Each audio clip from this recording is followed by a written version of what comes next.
அந்த நாட்டு மன்னனின் அரண்மனைக்கு பக்கத்திலேயே ஒரு யாசகன் வாழ்ந்துட்டு வந்தாரு. அரண்மனையை சுற்றி இருக்கிற மக்கள்கிட்ட தினமும் யாசகம் கேட்டுதான் தன்னுடைய நாட்களை நகர்த்திட்டு வந்தாரு. ஒரு நாள் இந்த யாசகன் நடந்து போயிட்டு இருக்கும்போது மன்னரின் சார்பாக போடப்பட்ட ஒரு தண்டோரா இவர் காதில் விழுந்தது. அதன்படி அடுத்த நாள் ராத்திரி மன்னன் ஒரு விருந்து கொடுக்க போறதாகவும், யாரெல்லாம் அரச உடை அணிந்து வராங்களோ அவங்க மட்டும்தான் உள்ள அனுமதிக்கப்படுவாங்கன்னும் அந்த தண்டோரால சொல்லப்பட்டுச்சு. இதை கேட்டதும் அந்த யாசகனுக்கு அந்த விருந்தில் கலந்துக்கணும்னு ரொம்ப ஆசையா இருந்தது. தாம் போட்டுட்டு இருந்த கந்தல் உடைகளை ஒரு முறை ஏற இறங்க பார்த்தவர் கண்டிப்பா தன்னால் அந்த விருந்தில் கலந்துக்க முடியாதுன்னு முடிவு பண்ணி நகர ஆரம்பிச்சாரு.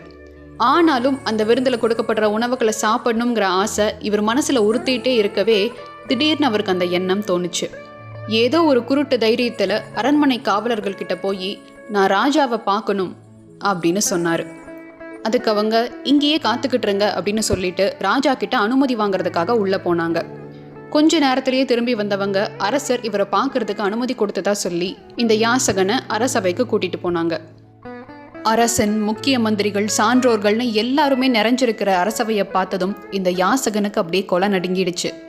மன்னர் இவரை பார்த்து, நீ என்னை பார்க்க வேண்டும் என்றாயாமே, என்ன செய்தி அப்படின்னு கேட்டாரு. ஆமாம் மாமன்னரே, நீங்கள் அளிக்கும் விருந்தில் கலந்து கொள்ள எனக்கு ஆசையாக இருக்கிறது. ஆனால் பாருங்கள், என்னிடம் ராஜ உடைகள் இல்லை.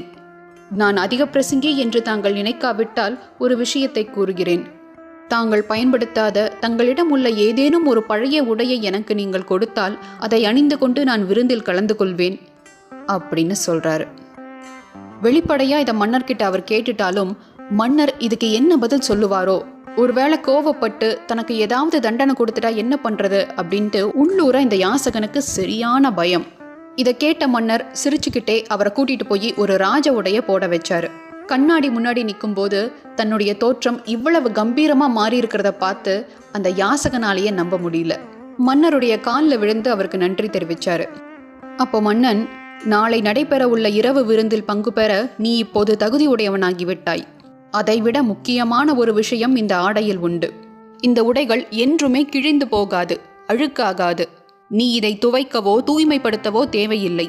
வாழ்நாள் முழுவதுமே இந்த உடைகளை நீ அணிந்து கொள்ளலாம். உன் பழைய கந்தல் உடைகள் இனிமேல் உனக்கு தேவைப்படாது அப்படின்னு சொல்றாரு. இந்த யாசகனுக்கு சந்தோஷம் தாங்க முடியல. கண்ணில் தண்ணீர் அருவியா பெருக்கெடுத்துச்சு. சரின்னு எல்லாம் முடிஞ்சு அவர் அங்கிருந்து கிளம்பும் போது அவருடைய பழைய கந்தல் மூட்டை ஒரு மூலையில கடந்தது. அதை பார்த்ததுமே இவர் மனசு சலனப்பட்டுச்சு. ஒருவேளை அரசன் சொல்றது தவறா இருந்தா, என்னைக்காவது ஒரு நாள் இந்த உடைகள் எல்லாம் கிழிஞ்சு போச்சுன்னா அப்போ எனக்கு அந்த பழைய உடைகள் தேவைப்படுமே அப்படின்னு நினைச்சு ஓடி போய் தான் பழைய மூட்டையையும் தூக்கிக்கிட்டாரு. இந்த யாசகனுக்கு தான் வீடு இல்லையே, அதனால தன்னுடைய பழைய கந்தல் மூட்டையை எங்கேயுமே வைக்க முடியல. அவர் போற பக்கமெல்லாம் தூக்கிட்டே தெரிஞ்சாரு. அடுத்த நாள் மன்னர் கொடுத்த அந்த விருந்துக்கு போயும் இந்த யாசகனால மகிழ்ச்சியா இருக்கவே முடியல. என்னதான் ராஜ உடை அணிஞ்சிருந்தாலும் இந்த பழைய துணிகளை கையில வச்சுட்டு இருக்கும்போது எல்லாருமே அவரை ஒரு மாதிரி பார்த்தாங்க. அப்பப்போ அந்த துணிகள் வர கையிலிருந்து நழுவி விழுந்துட்டே இருந்தது. கீழே விழுந்ததை சேகரிக்கிறதுலையும் அது மறுபடியும் விழாம பார்த்துக்கிறதுலையுமே அவருடைய கவனம் இருந்ததால அங்க பரிமாறப்பட்ட உணவுகளை அவரால் சந்தோஷமா சாப்பிட முடியல. அரை வயிறு சாப்பாட்டோடையே வெளியில போயிட்டாரு. கொஞ்ச நாள் போக போகத்தான் அரசர் சொன்னது உண்மைங்கிறது அவருக்கு புரிஞ்சுது. அந்த துணி புதுசு மாதிரியே இருந்தது. எந்த விதமான அழுக்கும் ஆகல, கிழியவும் இல்லை. ஆனாலும் அந்த யாசகனுக்கு நாள் ஆக ஆக அந்த பழைய உடைகள் மேல இருந்த பிடிப்பும் குறையல. போகிற இடமெல்லாம் அதை வச்சுட்டே சுத்திட்டு இருந்தாரு.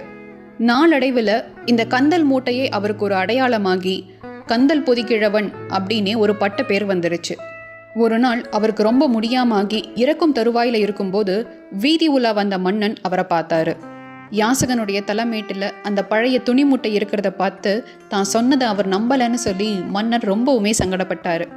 தன் வாழ்நாளின் மொத்த மகிழ்ச்சியையுமே அந்த பழைய துணி மூட்டை பறிச்சிருச்சு அப்படிங்கிறது அந்த யாசகனுக்கு அப்பதான் புரிஞ்சுது. தான் செஞ்ச தவறை எண்ணி ரொம்பவுமே வருத்தப்பட்டாரு. இந்த யாசகன் மட்டும் இல்லைங்க, நாமும் இப்படித்தான் இருக்கோம். நீங்க இப்ப இருக்கிற இடம் வீடா இருந்தா கொஞ்சம் அப்படியே உங்க வீட்டு அட்டாளியை சுத்தி பாருங்களேன். அதுல தேவையான பொருட்களை விட தேவையில்லாத பொருட்கள் தான் அதிகம். என்னைக்கோ ஏதோ ஒரு தேவைக்காக ஒரு நொடியில முடிவெடுத்து வாங்கின பொருட்கள் இன்னைக்கு அதனால எந்த பயனும் இல்லைனாலும் அதை தூக்கி எறிய மனசு இல்லாம அப்படியே போட்டு போட்டு வீட்டை ஒரு குடோன் மாதிரி ஆக்கி வச்சிருப்போம். நம்மள பல பேர் இல்லத்தை மட்டும் இல்லைங்க, நம்ம உள்ளத்தையும் குடோனாக்கி தான் வச்சுருக்கோம். விரோதம், கோபம், கவலை, பகைன்னு பழைய சரக்குகளை எல்லாம் நம்ம மனசுக்குள்ளேயே பத்திரப்படுத்தி வைக்கும்போது அதோடைய அழுகல் நாத்தம் நம்ம வாய் வழியாக சொற்களாகவும் நம்ம கரங்களின் வழியாக செயல்களாகவும் வரும்போது அது நம்மளை மட்டும் இல்லைங்க, நம்மளை சுற்றி இருக்கிறவங்களையும் பாதிக்கும். இதைத்தான் வள்ளுவர் எட்பகவு அன்ன சிறுமைத்தே ஆயினும் உட்பகை உள்ளதாம் கேடு அப்படின்னு உட்பகைங்கிற அதிகாரத்தில் 889வது குறளாக சொல்லியிருக்காரு. எட்பகவு அப்படிங்கிறத எள் கூட்டல் பகவுன்னு பிரிக்கலாம். எள்ளுங்கிறது என்னன்னு உங்கள் எல்லாத்துக்குமே தெரியும், ஒரு கூல வகை. பகவு அப்படிங்கிறது ஒரு பொருளிலிருந்து அதனுடைய ஒரு பகுதியை பகுத்து எடுக்கிறது. இந்த இடத்துல பகவுங்கிறதுக்கு பிளவு அப்படிங்கிற பொருள் வரும். அன்ன அப்படின்னா போன்றன்னு அர்த்தம். சிறுமைத்தே ஆயினும் எவ்வளவு சிறியதாக இருந்தாலும். உட்பகை அப்படின்னா நம் மனதில் இருக்கக்கூடிய பகையுணர்ச்சி. எட்பகவு அன்ன சிறுமைத்தே ஆயினும், ஒரு எள்ளு எவ்வளவு சின்னதாக இருக்கும், அப்போது பிளவுபட்டு அதன் அளவு அதை விட எவ்வளவு சின்னதாக இருக்கும். ஒருவரின் மனதில் எவ்வளவு சிறிய அளவிற்கு பகை உண்டாகிவிட்டாலும் அது அவனுக்கும் அவனை சுற்றி இருப்பவர்களையும் கெடுத்துவிடும் ஆற்றல் உடையது. அதனால் ஆரம்பத்திலேயே அந்த பகையை கிள்ளி எறிந்து விட வேண்டும் அப்படிங்கிறது இந்த குறள் கூறும் கருத்து. வாழ்க்கை தினமும் நமக்கு புதியதொரு நாளை புதிய துணிகள் மாதிரி கொடுத்துக்கிட்டு தான் இருக்குது. நாம தான் அந்த யாசகன் மாதிரி பழைய நாட்களுடைய கந்தல்களை மனசில் வச்சுட்டு இந்த புதிய நாள் தரும் மகிழ்ச்சியை அனுபவிக்காமல் இருக்கிறோம். அதனால் உங்கள் இல்லத்திலும் உள்ளத்திலும் உள்ள பழைய சரக்குகளை தூக்கி போட்டுட்டு வாங்க, சந்தோஷமாக வாழலாம்.